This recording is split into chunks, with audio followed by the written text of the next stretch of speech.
What's up guys? Ngayon magluluto tayo ng alamang. So yung alamang na pwedeng sausawan, pwedeng i-partner sa kare-kare, pwedeng iulam. Ayan, so yun sa mga ingredients na gagamitin ko. Kung gusto nyong gawin din, ilalagay ko na lang sa description box below para kung gusto nyong gawin, pwede nyong gawin.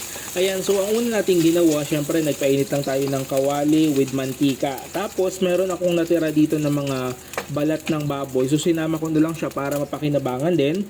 So gisa-gisahin lang natin ito hanggang sa maluto. Pagkatapos yan, kapag okay na, isusunod naman natin yung ating bawang at sibuyas. So mas marami yung bawang na nilagay ko ngayon dito.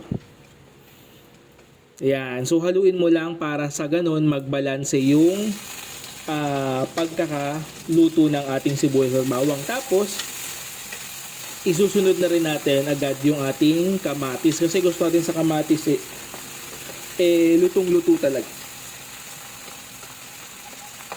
Ayan. So ganyan.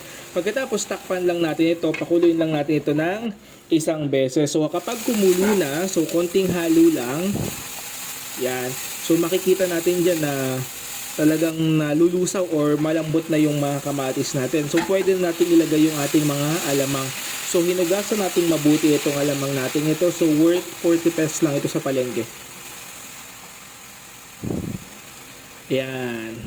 Tapos nagdagdag tayo ng konting oil. Yan, tapos naglagay tayo ng maraming paminta. Yan, tapos haluin mo lang uli. Yan, ganyan lang, 'di ba? Napakadali lang, madali lang 'to actually, madali at mabilis lang lutuin. Ayan, so pag kumulo na po, maglagay tayo ng konting soy sauce. So mga 1 tablespoon lang, tapos yung total nilalagay kong sugar dito is mga 7 tablespoon ng sugar yung nilagay ko dito. Kasi yung una, naglagay ako ng 4 tablespoon, pero nung tinikman ko siya, medyo maalat pa din. Tapos nag-add pa tayo ng konting tubig. So depende po yun, pwede kang mag-add, pwedeng hindi din. So nasa inyo na po yan. Yan, tapos naglagay tayo ng 1 teaspoon ng magic sarap.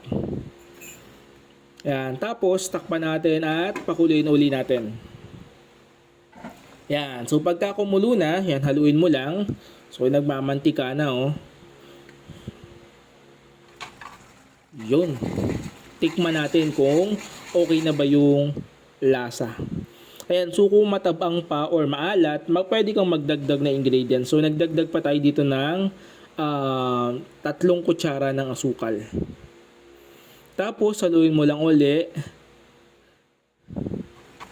Yan. So maglalagay din po tayo dito ng siling labuyo. So naglagay lang tayo ng 2 sili na hiniwa natin. Kung gusto mong mas maanghang, dagdagan mo pa po yun. Kung gusto mo naman hindi maanghang, pwedeng hindi ka rin maglagay. Ayan, so ganyan lang po. Napakasimple. Pwede mong pakatihin pa or okay na yan sa akin, okay na yan ganyan. So kung nagustuhan nyo itong video na to, huwag nyo pong kalimutang mag-like, mag-share, mag-follow, and mag-subscribe sa aking Facebook and YouTube channel. So maraming salamat and God bless you all. Bye-bye!